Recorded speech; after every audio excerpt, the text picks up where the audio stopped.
ออกค่ะมือสูงค่ะเนาะปีน้องไป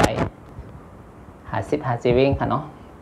ตีหักการพร้อมผมค่ะอีกปาพี่น้องกูเจ้าคือค่ะเนาะอันในก็เข้ามาแลกเป็นตังหูวนค่ะเนาะกอบนั้นในเขาพี่ใจทุนโจค่ะอยู่เมืองใต้เซนวีฮองค่ะเนาะกอบนั้นในตีขามาตึกซ้นในโลกโซเชียลออนไลน์จะในก็เหมือนกับว่าใครสร้างการพร้อมผมค่ะเนาะหาเก็กการพร้อมผมค่ะเก็กการแตกแยกค่ะเนาะกอบนั้นในลองการพร้อมผมในป้อจึงคือละเนี่ยเขา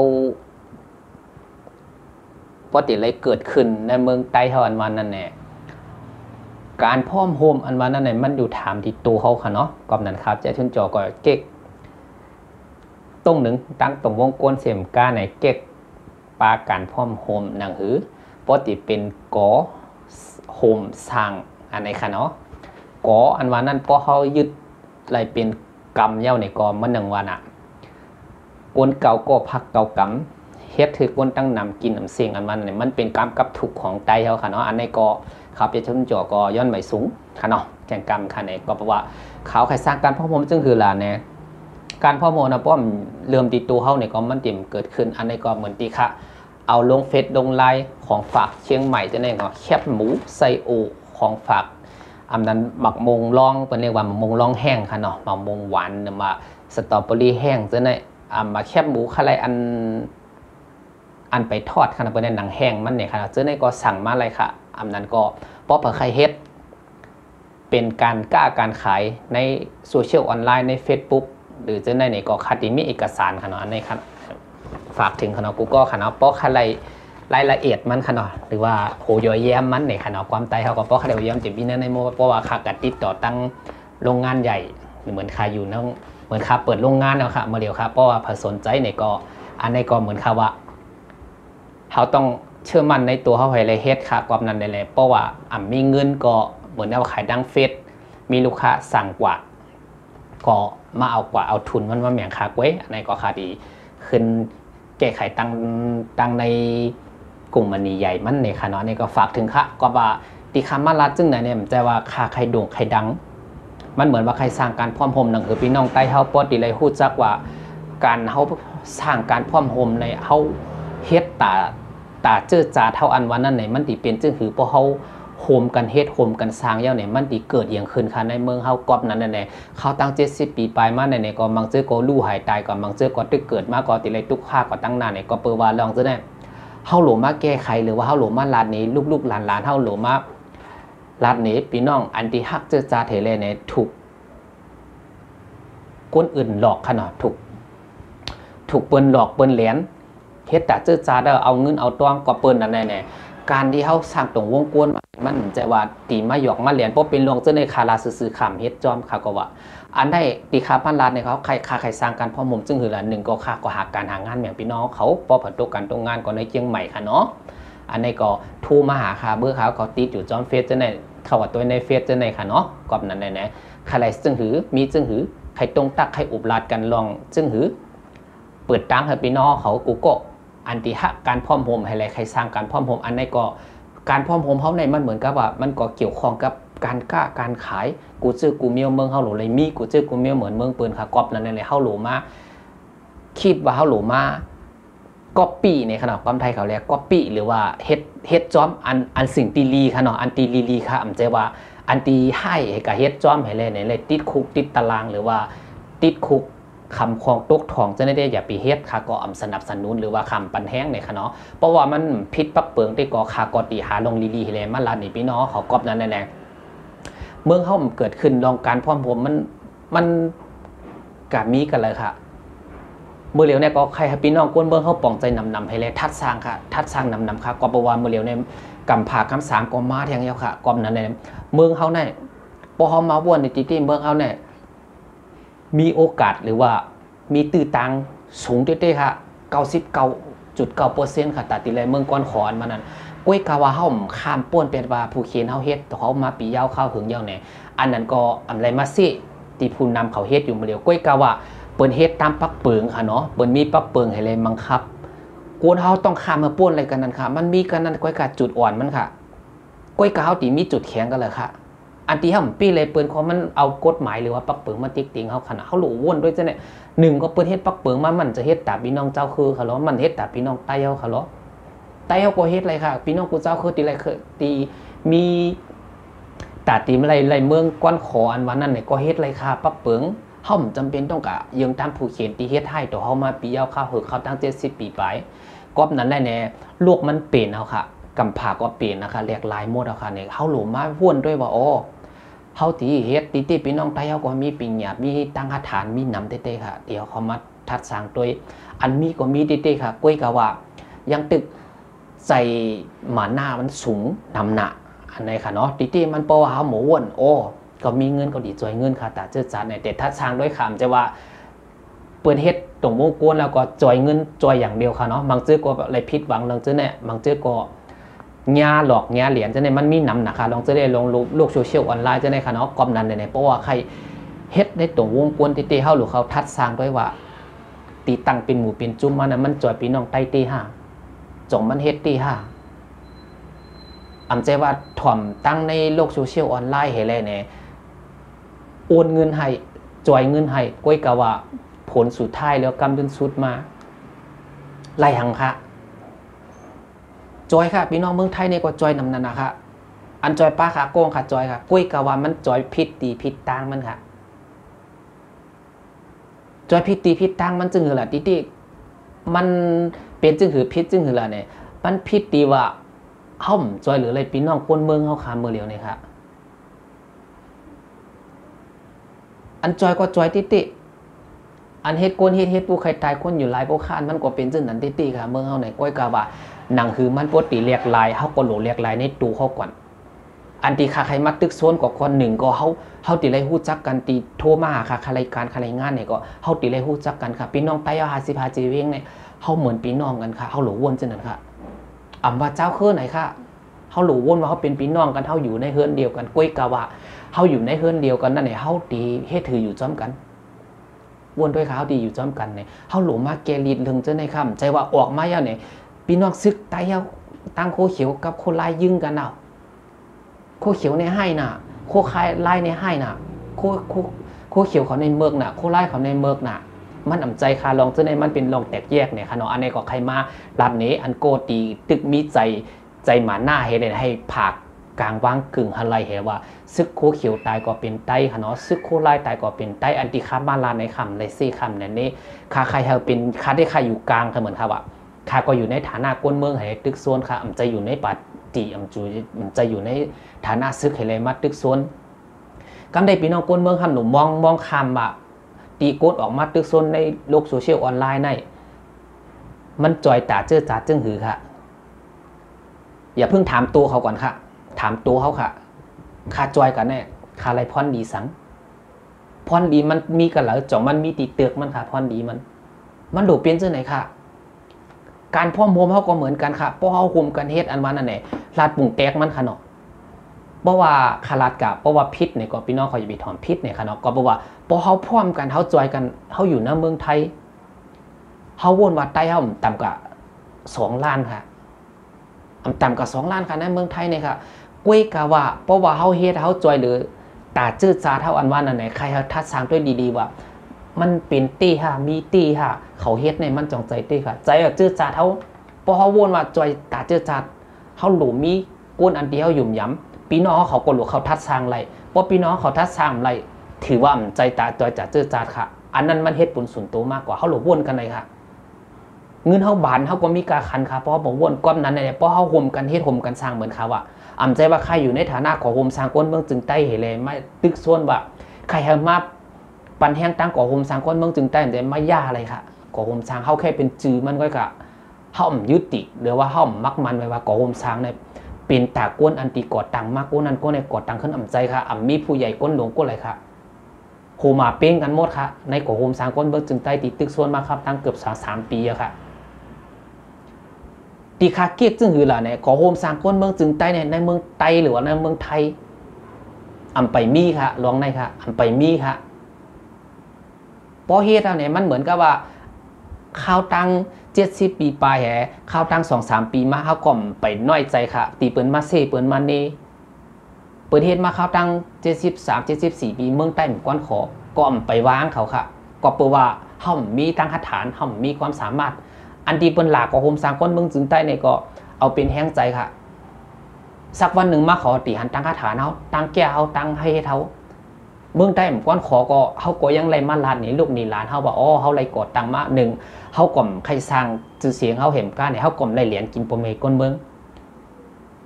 เฮาก่อมไล่เอาเงินพี่น้องก้นเมืองให้ได้กระซุ่มหลอกลายตีเปิ้นจอยหรือมาก็เปิ้นนั้นแหละเนี่ยเข้าตั้ง 2-3 ปีอำไปพิษใจค่ะถึงแม้มันลูกก็โฮมสร้างก็วนจังไหนค่ะกอมนั้นเป็นแห้งใจตัวเก่าให้เลยเนี่ย1ก็เฮาอย่าปีใครซี่อย่าปีใครนี้กอมนั้นแน่อันก้นเซก้นนี้คาดิลานนี่ไตเฮาเนี่ยจะมีอยู่แค่%เดียวอันที่ก้นเซก้นนี้อันก้นอ่ำคลายเมืองใต้ก้อนขอก็มีอยู่แค่%เดียวไว้ 2% ในเขารวมกันค่ะ 2% ในเขาอยู่จ้อมกันค่ะอยู่จ้อมกันจึงคือล่ะแน่เมื่อแล้วในกำพาเขาเปลี่ยนปักเปิงจึงกำพามจะจึงเมืองมานค่ะเนาะมันจะปักเปิงจึงเมืองเปลี่ยนตั้งกำพาแหลกลายตั้งกำพากันเมื่อแล้วค่ะอันในวนด้วยลีค่ะเมื่อแล้วเนี่ยมันเป็นข้าวยามที่ดีของพี่น้องผู้เจ้าคือเห็มก้าเนี่ยเป็นข้าวยามลีตาไตเขาตีว่ามาแทงกำหนึ่งครับกำที่3อะค่ะอันไหนค่ะลองวนด้วยดีค่ะพี่น้องไต้เขาเนี่ยหนังคือเขาปกติรายการพ่อมใน1ก็พี่น้องคนเมืองเหมือนค่ะว่าโหลไรพร้อมกันไว้ค่ะโหลไรตึกสวดกันไว้โหลไรจอยกันลานนี้ลูกเลยล้านจอยออนกันลานนี้พี่น้องเผอพี่น้องมันพอเขาโฮมกันเฮ็ดโฮมกันสร้างเขาติเกิดอย่างขึ้นเขาติไล่อย่างขึ้นมาก็เปิดว่าเขามองซึกเขาพร้อมกันในตัวค่ะตีมดแห่งจานนะคะ70 ปีบายค่ะก็นั้นแน่อันเจในก็ให้มันเป็นอันที่ว่าให้มันป้วนกว่าป้วนกว่าแฮก้อยกาผู้ใหญ่ก้นหลงอันที่ฮักเจอจาติเนี่ยก็อย่าไปกูพยายามเข้าหาก้นเมืองนำค่ะก็เปิดว่าเรื่องสิทธิมนุษยชนเนี่ยมันเฮ็ดหลายสิ่งหลายอย่างติค่ะก็เปิดว่าป้อติมาลานเรื่องกฎหมายหรือว่าติมาลานลองเจในมันติเตียกแยกคำไขลาดค่ะก็เปิดว่าลาดให้อินก็อะไรค่ะเนาะลองสิทธิมนุษยชนเนี่ยก็เปิดว่าเฮาเฮ็ดในน้ำที่ว่าตึกชวนหรือว่าตั้งหมู่ตั้งจุ่มขึ้นมานั่นเฮาเฮ็ดตามปักเปิงกำผาให้แลเรือนจอมตามปักเปิงกำผาอ่ำจะเรือนตามหอยปักเปิงของเมืองมานค่ะกอบจึงคือล่ะเนี่ยเฮามาว่นว่าลองสิทธิมนุษยชนในกอบกำในตีมานเขาเฮ็ดตีเฮาในห่อมเป้เขาก็แปลว่าเขายิบปักเปิงกำในห่อมดีเป้เขาแล้วเฮาหลบมาว่นว่าเฮาหลอลงสิทธิมนุษยชนของไรตึกสวนเขามันละเมิดเรียกว่าละเมิดสิทธิมนุษยชนละเมิดสิทธิมนุษยชนป้วนเปลี่ยนนั่นน่ะความใต้ก็ปุ้มเปลี่ยนลองส่วนไรส่วนเป็นของกูเขากูจื้อกูมิ้วค่ะในเมืองใต้เขาเนี่ยน้ำดินหินผาก็เขาป้วนเปลี่ยนอำว่าลีกไล่ไปกรรมเขาก็เขาป้วนเปลี่ยนอำว่าหอคำหอผ้าเจ้าผ้าของเขาก็เขาย่าแล้วเจ้าเนี่ยเรียกว่าป้วนเปลี่ยนลองส่วนใดส่วนเป็นกวนเย้ามานเขาเฮ็ดตีเขามาเนี่ยกุยกาวาซึ่งหือล่ะเนี่ยผู้ลงแหลนผู้กัดแขนผู้เฮ็ดการเจอจาดผู้หับการมันการเมืองอันนี้ไรเซ่ขนมกอบนั้นแน่เขาเจ้าเฮ็ดมาเขาดัง70 ปีไปอ่ำไรเมืองก้อนคอเนี่ยก็มันก่อมใจตั้งพิธีเขาค่ะก็ปูว่าห้อมคิดตาตีต่อสู้ขนาดห้อมคิดตาตีต่อสู้มันก่อมจังไรขึ้นค่ะก็ปูว่าเขาโกกะเฮ็ดแค่ปักเปิงของเมืองมานกับยุ่มปักเปิงเมืองมานโดยค่ะเขาหลอกเข้ามาในหลอกมาบีเอาเข้าถึงหลอกถึงเจ้าผ้าเขายันมาถึงปานเขาเนี่ยค่ะหลอกป้าซึกเขาค่ะหลอกป้ากวนเมืองค่ะกวนเมืองในหลอกใจกินการหลอกใจกินงานเพราะเป็นอาโจย่าเมืองเปิ้นในเปิ้นดีจอยหรือพี่น้องกวนเมืองอาโจย่าเมืองเขาในเขาแหละจอยเขานั่นน่ะข้าก็ยังตั้นจอยขนาดโลกอาปีในเปว่าอย่างโลกอาปีความมันเขาเพราะเขาคู่กดต่อไม่ยังขนาดโลกอาปีบางเจอกดตีเล็กเนี้ยก็เปว่าลองเจอในมันป่นเปลี่ยนเรื่องส่วนใดส่วนเป็นหมดแล้วก็เปว่าในใครพี่น้องเขาเรียบเห็นด้วยลองส่วนใดส่วนเป็นนำค่ะตีขามาตึกโซนในข้าก็มันจะว่าเป็นก้นแก่ก้นแขนนะให้แหละตีขามาลานในมันพิษปักเปิงค่ะขาใจสิทธิ์ของข้าค่ะมันกับพิษเผอค่ะไผก็มันจังเอาตั้งพิษค่ะใครค่ะก็บอลในโลกโซเชียลออนไลน์หรือว่าใน Facebook YouTube จะในก็พอเขาลาดพิษในก็มันมีกฎหมายคอมพิวเตอร์ค่ะเนาะมันมีกฎหมายคอมพิวเตอร์ให้แหละตีไปบังคับหรือว่าไปควบคุมไว้ค่ะเนาะก็นั้นน่ะแน่อันตีมาลาดบางเจอก็ตีหู้เลยใจอารมณ์เห็นลาด บางเจอก็ตีมาเถียงกันด่ากันอันนั้นก็มันก็เป็นสิทธิ์ของเขาก้อยกาว่าพอตั้งกฎหมาย YouTube หรือว่าตั้ง Facebook เปิ้นระงับหรือเปิ้นตีปิกเป็ดเนี่ยก็อันนั้นก็มันเป็นเรื่องของตั้งปักเปิงเปิ้นตั้งมาใน YouTube ก็มีปักเปิงในเว็บ Facebook ก็มีปักเปิงใน TikTok ก็ยังมีปักเปิงอ่ะก๊อบนั้นเนี่ยลองโลกโซเชียลออนไลน์เนี่ยพอเฮาหมดทุกโซนกันแล้วเนี่ยพอเฮาหมู่ฮักหมู่แป้งกันแล้วเนี่ยมันยิ่งใหญ่ได้ๆค่ะการพร้อมรวมเลยค่ะ3 ปัน 7 แสนพอเฮาพร้อมกันพร้อมรวมกันในเฮ็ดค่ะแหละเหมือนข่าวว่าใต้เฮามี12 ล้านอ่ะอำป่วนแค่2 ล้านนั่นน่ะมันดีมันอะไรเมืองไต้ก่อนขอก็ง่ายๆแม่งเขานำขนาดไหนแม่งเขา2 ล้านแหละเฮามีตั้ง10 ล้านอ่ะอันเจอคำอะไรเมืองไต้ก่อนขอนั้นมันมี2 ล้านขนาดเพราะว่าเปอร์เซ็นต์ก็ว่าว่า 10% ก็มันมีแค่ 2% ไว้ขนาดที่คำอะไรเมืองไต้ก่อนขอในเมืองเฮานะที่เหตุการณ์มันการเจอจาโดยมือเร็วในขณะเขาไว้ว่ามีแค่ 2% ค่ะค่ามัดทัดสร้างด้วยมันมีแค่ 2% ด้วยค่ะก็เปิดว่าปักเปิงในมือเร็วเนี่ยเป็นเบอร์ออนตั้งหรือว่าข่าวตั้ง70 ปีผ่านมาหรือว่าต่อถึงมือเร็วเนี่ยเปิ้นใจปลาหลวงค่ะเปิ้นใจนโยบายหรือว่าปักเปิงปลาหลวงกินปลาอ่อนค่ะสหประชาชาติเขาได้ทำเปลี่ยนวิธีใจปลาอ่อนกินปลาหลวงค่ะมือเร็วตัวค่ะทั่วโลกเปิ้นประท้วงหรือว่าตู้อาเยเต็มบ้านเต็มเมืองค่ะมือเร็วค่ะอันนี้มันเหมือนว่านั่นน่ะก็เปิดว่าตัวอย่างก็คือเขาตัวเหือเขาหาแนวเปิ้นเปียนี่เฮามือเร็วเนี่ยเฮาในทำเปียน้ำงือนี่เปิ้นขนาดเฮาเนี่ยใจเปียตั้งคาถานนี่เปิ้นค่ะเปียน้ำงือนี่เปิ้นขนาดพี่น้องใต้เฮาเนี่ยปุ้ยกะว่าการที่เฮาเฮ็ดหรือเจ้าเนี่ยเฮาเปลี่ยนแปลงหรือว่าเฮาสามารถแก้ดิดอะไรในตัวเฮาค่ะเนาะที่เฮาเฮ็ดผิดก็เฮานี่เฮาขึ้นเปิ้นเรียกว่าโอกาสหรือว่าปันตื้อตังไหลคนเฮาที่เฮ็ดผิดกว่าเขาตั้ง72 73 ปีป่นมานั่นแหละก็เปิ้นว่ามื้อเร็วในเผยเฮ็ดผิดต่อก้นเมืองก็ติผิดกฎหมายของโลกหรือว่าปักเปิงกำพาค่ะเนาะด้วยค่ะก็เปิ้นว่าปักเปิงคอมมิวนิสต์ได้ถูกกำพาที่อันยอมรับก็เหมือนค่ะว่ามีแค่ 2% ค่ะมีแค่ 2% ค่ะไปด้วยค่ะกำเนิดมันเหมือนว่าไทยเฮาเนี่ยเฮารู้ขึ้นม่วนมีตัวเก่าติๆค่ะม่วนมีตัวไผตัวมันให้แหละอันตีเฮ็ดมาเข้าตั้งปีเยาเข้าหึงมันก็คัดข้องกันเลยเฮียงเมืองห่ำก่อนขอเฮียงพี่น้องใต้อะไรไปออกวันออกเมืองเฮียงแล้วต้องมาอยู่เมืองเปิดตึกโซนเฮียงแล้วตุงเจอจ่าเท้าป่มขึ้นปกเลยเหมือนเปิ้นไปอยู่ในลุ่มกำพาเหมือนเปิ้นตีมันมีค่ะตีลุ่มกำพาตีอันภูตีเปยไปยืนฮอดมาอะไรมาลานนี่ว่าตุงเจอจ่าเท่านี้นะเรื่องเขียวเลี้ยงเนี่ยตึงมีอยู่ในลุ่มกำพาค่ะมันก็มันจ้างเก่าออกคันได้ค่ะอันในค่ะมันก็กูน่ะนะค่ะมาในเขาพยายามกูจื้อกูเมี้ยวเนาะอันในขาลาตั้งนั่นอินเนาะมาในเขาเฮ็ดกูจื้อกูเมี้ยวหนังคือตุ้งเจอจ่าเท้าปวดที่หายเขาเฮ็ดกูจื้อกูเมี้ยวที่แรกของเขาเป็นต้นเข้าน่ะที่แรกเมื่อเขาเกิดว่าเมื่อเขาเป็นลูกอ่อนเขายำอยู่จ้องมานอยู่เป็นต้นเข้าขนาดเป็นต้นเข้าให้เรา5 ลูกน่ะเมื่อเรียวเขาเหมือนดังว่ามันรักของเฮาเนี่ยก็เรียกว่าป้วนแปลนส่วนไรส่วนเป็นของเฮากว่าก้อยการเลืองเขียวเลี้ยงเหมือนกันเขาซ้ำเอาลาวใส่มันพิษกันในไว้ค่ะใน UN หรือว่าในลุ่มกำพาปีน้องว่าเขาดีเลยฮานป้อสักวันหนึ่งมาเนี่ยป้อมีก้นตีเข่าถึงแทงค่ะหึงอำนาจในไว้ค่ะป้อเปิ้นเข่าถึงแทงอันเปิ้นเฮ็ดอยู่เมื่อเรียวอันตีเปิ้นมุมม่วงนั่นก็ตึงตีไล่ค่ะก็วนจนนั้นก้อยกะว่าเรื่องการพ่อโหอะไรมันก็ใครมีส่วนหนึ่งตีอยู่เนิ่นนั่นเห็นเลยเนี่ยหนังคือพี่น้องปัวเมก้นเมืองปตีไรพรดีนั้นหนังคือพี่น้องก้นเมืองปวเลยปองใจการเจอจัดการบ้านการเมืองมันเกี่ยวข้องกันหมดค่ะลองการพร้อมผมมันยาวดีกันในหมดค่ะพอเขาพร้อมกันเนี่ยเฮ็ดพร้อมกันเนี่ยสร้างพร้อมกันเหตุลาดพร้อมกันเหตุหลาพร้อมกันเหตุตึกพร้อมกันเหตุหิมพร้อมกันเหตุย้อนมันนี่คือติ่มไรค่ะล่ะอันนี้ตึกเผยตึกมันเฮ็ดเผยเฮ็ดมันน่ะกอบนั้นแน่หลายสิ่งหลายอย่างค่ะลองจะได้ก็ก็พยายามใครลานลองแตกแยกขนาดมาปอมมันใครรุดออกปากก่อนมันเป็นจึงคือล่ะเนี่ยโกนเฮาปอมมีเปิ้นเรียกว่าบ่มีสติก็ปัญญาเกิดบ่มีสติก็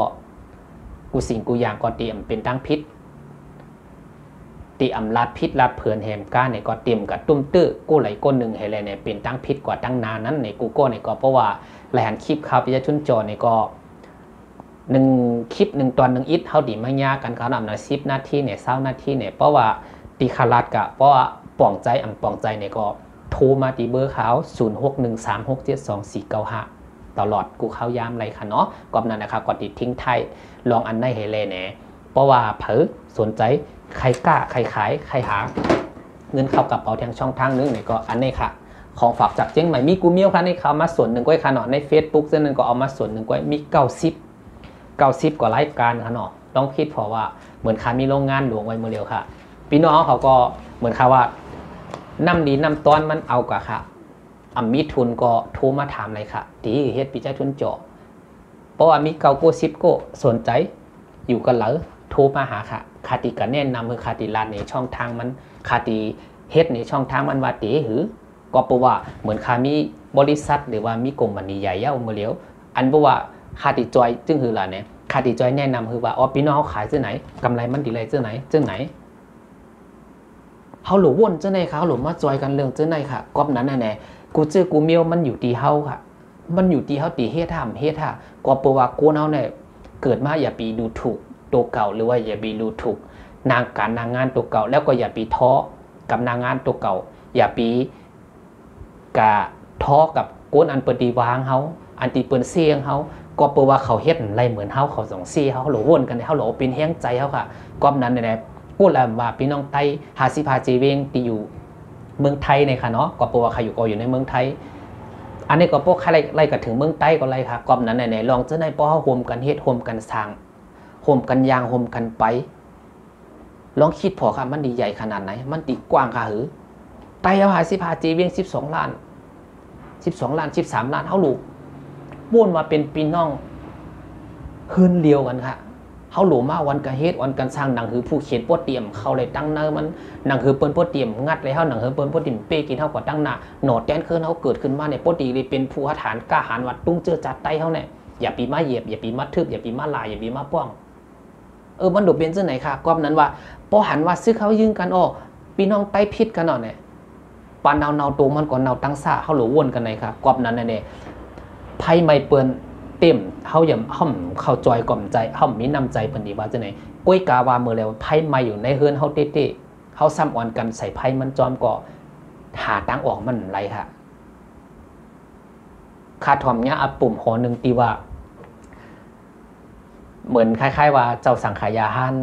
ตาเนี่ยค่ะเนาะมันเหมือนกับว่าโกนเขาในพวกเขาตีเฮ็ดอีหังก็เย่าเขาตัวอยู่กลางค่ะวดด้วยเหมือนสายกีตาร์มันตีเหมือนสายกีตาร์ค่ะเนาะความไทยก็ดีว่าความไทยก็ดีว่ากีตาร์สายกีตาร์เพราะมันยานนะก็รีทอมพอเอาสายมันแข็งแห้งนะก็ปนเน็ตเส้นทำมันสายขึ้นตีขาดอุ้ยกะว่าโกนเขาก็รู้ว่นว่าเจ้านั้นค่ะเขาหลบพยายามอยู่กึ่งกลางไว้ค่ะก็เลยพิษป้อกับสนับสนุนก็มันดีเป็นก้นพิษกว่าแทงก็เลยเฮ็ดลีป้อกับว่ามันดีมันก็ติดดีกว่าแทงเพราะว่าก้นอันเฮ็ดพิษเขาก็พยายามห้ามค่ะก้นอันตีอันเฮ็ดพิษเย้าป้อขึ้นกับจอยเขาต่อสู้หรือว่าจอยเขาเฮ็ดแทงมันก็ขึ้นดีล่ามกว่าแทงมันดีเป็นซึ่งนั้นค่ะเนาะอันโกดีมันจังต่อสู้เย้ากำในเขาโกโหลดจอยมันจันมันขึ้นค่ะเขาโหลดจอยมันมันลุกหรือว่าลักมันลุกลักมันกว่าตั้งนามันไรครับมันโดดเป็นซึ่งไหนครับความไทยเขาว่าไว้จึงคือคลองเนาะกำมายาวกับติ๊กเนาะอันนี้ก็ความไทยเขาว่าไว้คนเราพอเราไม่มีความรู้ไงวะถ้าเราไม่มีความรู้เราก็ฟังเขาถ้าเรารู้ว่าเขารู้กว่าเราก็ฟังเขาเปิ้นเรียกว่าโกนเขาพอเปิ้นหู้เลยเขากดถ่อมไว้ก้อยกะว่าพอหู้ให้เขาเนี่ยก็เปิ้นเรียกว่าแลกเป็นวิชาหรือว่าแลกเป็นตั้งวนกันก้อยกะว่าติเตียหู้ให้เขาเพราะเขาลานมาเขากดถ่อมไว้ให้ขนาดมันก็เตรียมพิษทางมันก็เตรียมต่อยอดไปความค่ะเนาะกอบนั่นแหละเมืองไต้เฮาในหนังคือปติก้อนขอนว่าไหนไต้50 จีเวียงในมีปุนพรโกโคกะบ่ฮอมกันเฮ็ดโฮมกันสร้างว่าซึกว่าปฏิว่าพ่อแม่พี่น้องคนเมืองค่ะว่าเจ้าสังขยาหันค่ะเฮาหรือมารวมกันไว้ๆเย้าค่ะถึงเข้ายามมาแทงเย้าค่ะปอกที่3ค่ะเนาะกอบนั้นแหละตีมาหลากันในโลกโซเชียลออนไลน์เนี่ยก็ใครเอาพ่อแม่พี่น้องเขาทัดสร้างด้วยดีๆตาดีจอยตาดีปันแห้งนั้นก็เหมือนที่ข่าวว่าปากูโก้ขนาดตีมาออกมาไล่โซดเห็นแล้วตีออกมาลัดลองเจอจานเดี๋ยวลองการบ้านการเมืองให้สู่เจ้าลาดไว้ตกเก่าอยู่ในฐานะเป็นนักข่าวค่ะนั้นก็เป็น อยู่ในน้ำปาตีฮะนั้นก็อยู่ในน้ำซึกค่ะฮะให้ปอเมก้นเมืองไหลหู้ลองเจอในอย่าปีลาดแค่ว่าหันข่าวหันเงาละใครไรยอดใครไรวิวขำไรมาคัดค้านค่ะนะขำใครมาสร้างลองแตกแยกไว้กับอันติลาดก็หู้เลยเหตุอันติลาดนั้นก้นอันติลาดนั่นนะหู้เลยเหตุเปิลค่ะเนาะใจก้นอื่นมาลาดค่ะเนาะเพราะว่าก้นเขามันใจว่าสร้างความแตกแยกตาเจื้อจาเดียวนี่ก็ให้วนด้วยดีๆแฮให้ปอเมพี่น้องก้นเมืองไรหู้ฐานะตัวเก่าอยู่ในน้ำฐานะสังอยู่ในน้ำฐานะก้นเมืองค่ะฮะอยู่ในหน้าฐานะก้นซึกค่ะฮะนั้นก็อยู่ในน้ำปฏิเหออกมาตึกโซนฮะอยู่ในน้ำการข่าวช่องไหนฮะให้ปอเมก้นเมืองติเลยแตกเลี้ยงแจงกว่ากันในเหตุใดเนี่ยตัวเก่าก็อนาคตหรือว่ากว่าตั้งนาเต็มมีตั้งพิษเนี่ยค่ะเนาะปอแทงอีกหนึ่งมาอย่างเพราะว่าเหมือนกับว่าป้อมเมืองดีขึ้นไปตัวค่ะมันเหมือนว่ามี2 โคมเหมือนค่ะว่านั่นน่ะเหมือนมี2 โคมค่ะอันในขาก่อนอะไรมาเป็นตีพังสตีไว้เนี่ยค่ะเนาะปอลีก็เอาป้อเบาก็เป็ดเนี่ยก็ป้อตุ้มเตอร์สุดเจ้าเนี่ยก็ย้อมน้อมอย่านำในค่ะเนาะเหมือนในก็ย้อนไม่สูงค่ะในก่อนเนี่ยค่ะเนาะไม่สูงค่ะ